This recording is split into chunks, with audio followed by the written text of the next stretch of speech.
Today, we are talking about civics, government, and economics of ancient Greece. These are ideas that we have been working with this week. Some concepts will be new, but overall, this is from this past week. So, economics. Greece had a mountainous terrain. There are two big disadvantages. It's hard to farm and it's hard to travel. So there are several solutions to each disadvantage. Terrace farming, that's what we see in the photo. They look like giant steps carved into hills and mountains. Only 20% of the terrain was farmable, so they tried to create a little bit more farmland. Solution 2, they also relied on the sea for food, and they trade with cities around the sea and then ends up making them colonies. Disadvantage number 2, hard to travel. This is how we get city-states. There is no central government. Each city is like its own small country. We're talking about this large area called Greece, but each city-state is separate. And then they're going to also travel by sea instead of traveling over land or through rivers. So here on this map, this is an area that we keep coming back to and will continue to come back to throughout the year. This is where so much of early civilizations happen. This part up here is Europe. Over here we've got Asia, and here over is Africa. This is the Nile River over here. Over here was Mesopotamia, or is ancient Mesopotamia. Now, parent cities, these black squares, these are Greek city-states. The red is areas of Greek settlement. So this is where the original parent cities are. We see Athens and Sparta. Those are our big two. But then they traveled across the seas and settled in all these other areas. Now, the major colonies are represented with the black circle. So here's a major colony, here's a major colony. They're using the word major because there are also smaller colonies, but these are the really big ones. Just like our city-states, our big ones we focus on, Athens and Sparta. So as the population of city-states grew, they exhausted their local resources and created a scarcity, lots of our vocab words. This forced Greeks to establish trade along the Mediterranean. These cities that they were trading with become colonies over time. They realized they won them for themselves. New food, new place for farming and settlement, and they can take that food back to the big city-states. Shipping was vital. This would not have happened without shipping. The Greece city-states are going to export olive oil, wine, and pottery. Those are the things they're able to create. Import means they bring it in. Export means they're sending it out somewhere. So they are sending out olive oil, wine, and pottery to their colonies. They are importing the crops that they're growing in their colonies. So you need to pause the video and answer the question below. What are two disadvantages of the mountainous terrain in Greece? And identify one solution for each advantage. So pause the video. So civics and government, monarchy, oligarchy, tyranny, and democracy. So monarchy is ruled by one, that king or queen, just one of them, and has divine right.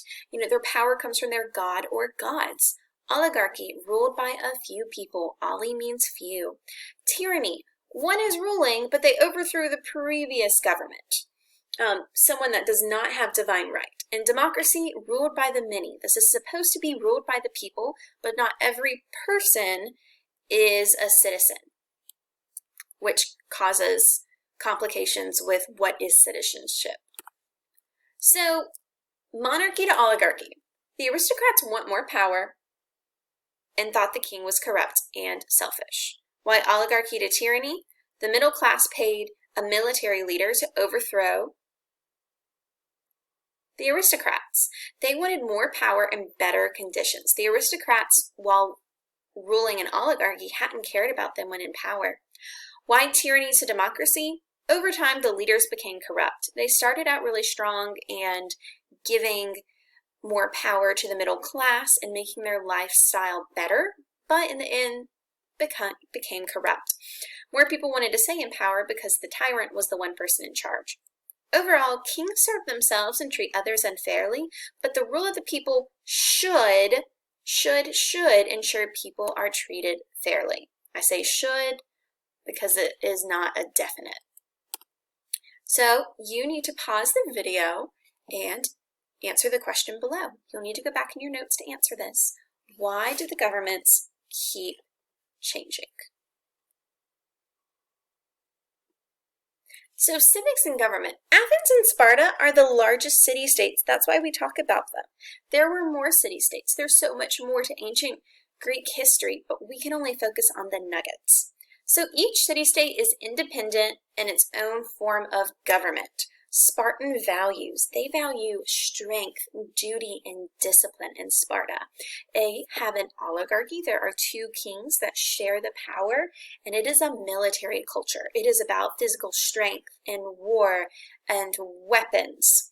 And Athenian values individuality, beauty, and freedom, and it's a city run by thinkers with wisdom in government and war. But Sparta is the military culture. That's where everyone is involved in some sort of physical training. Athens is known as the cradle of Western civilization because this is where democracy is born, out of Athens. So in Athens, men had specialization of labor. They have different jobs. Not everyone is doing the same thing. Women's responsibility was in the home, and they were actually not allowed to leave the home without permission. Now, they're named after the patron goddess Athena. It's a very strong goddess from Greek mythology. And Athens focused on arts, philosophy, and government. So this is an illustration from Athens. We see a statue towards Athena. We see traditional Greek architecture with the pendulum in the columns. And then here we've got Plato and Socrates, 2 philosophers. There's also Aristotle is one of the big 3. And here they are discussing different things. This would not be approved in Sparta, but a little bit more about their Athenian democracy. So there were 3 separate governing bodies, but most were chosen through a lottery system. They believed this to be a fair system instead of everyone voting on every single position because it was random selection. You couldn't pool weight or money involved in being chosen. So responsibilities of citizens include gathering to create laws, give speeches to express opinions of laws, voting, and serving on juries. It's a lot.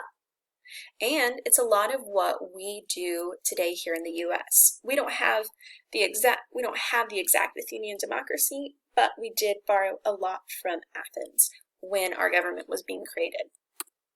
So Sparta, all men were soldiers. Athens, they had different jobs.